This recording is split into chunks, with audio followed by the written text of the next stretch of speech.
50,000 मुसलमान ने एक दरवाजा तोड़ा और बॉर्डर की जो दीवार होती है ना उसके ऊपर से छलांग मारी और अफ्रीका मोरक्को से पहुंच गए यूरोप स्पेन के अंदर। बड़ी जाहिर सी बात है कि दूसरी तरफ स्पेन की बॉर्डर पुलिस खड़ी थी, जिन्होंने उनसे बोला भैया क्या कर रहे हो, तो उन्होंने वही किया जो सारी दुनिया का मुसलमान हमेशा से करता है, पत्थर उठाए और पुलिस के ऊपर ठाक ठाक ठाक मारने शुरू किए। ये सारी की सारी चीजें क्यों हुई और उससे भी ज्यादा जियोपॉलिटिकली सुपर सेंसिटिव इंपॉर्टेंट कहां हुई, ये मैं आपको बताता हूं।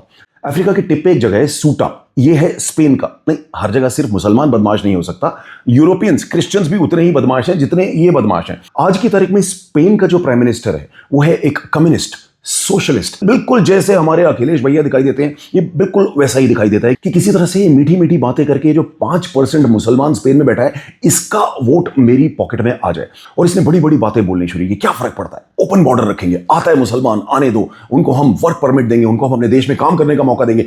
तो ये जो पेड्रो सांचेज है ये बिल्कुल वही बंदा है जिसने ये बोला था कि नेतन्याहू को जेल में डाल देना चाहिए और अगर स्पेन के पास न्यूक्लियर बॉम्ब होते तो हम उन्हें पक्का इजराइल के खिलाफ इस्तेमाल करते। अप्रैल से लेकर जुलाई तक इस पेड्रो सांचेज ने 10 लाख गैर कानूनी तरीके से यूरोप के अंदर स्पेन के अंदर घुसे हुए मुसलमानों को या तो वर्क परमिट दिया या फिर यूरोप के बाकी कोनों में धकेल दिया। अब इससे अच्छा क्या तरीका हो सकता है 5% स्पेनिश मुसलमानों का वोट अपनी जेब में डालने का। लेकिन जैसे ही एक दिन के अंदर ये 50,000 बंदे बॉर्डर के अंदर कूदे तो इन भैया की फटली, इन्होंने गोलियां चलवा दी, 18 बंदे मारे गए। अब मानिए कि सूटा साला है कहां पे। आप में से बहुत सारे लोग ये बात शायद नहीं जानते होंगे कि यूरोप का एक ऐसा देश है जो तकरीबन 600 से 700 साल तक मुसलमान इस्लामी रहा है। उस देश का नाम है स्पेन। जी हां, और जानते हैं जब ये अटैक हुआ तो मुसलमान यूरोप में कहां से दाखिल हुए?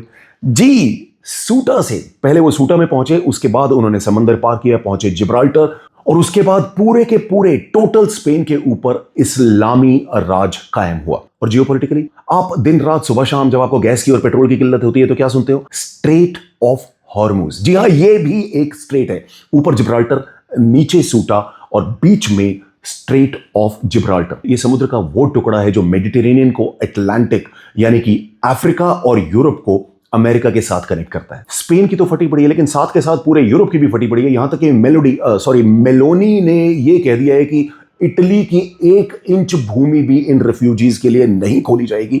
अगर जरूरी होगा तो हम स्पेन के साथ जो शेंजन अरेंजमेंट है कि कोई भी यूरोप वाला किसी भी यूरोप की कंट्री में जा सकता है, मैं उस तक को सस्पेंड करने के लिए तैयार हूं अगर स्पेन अपनी इस प्रॉब्लम को इमीडिएटली काबू में नहीं लाता। देखते जाइए, मजेदार सीन तैयार हो रहा है।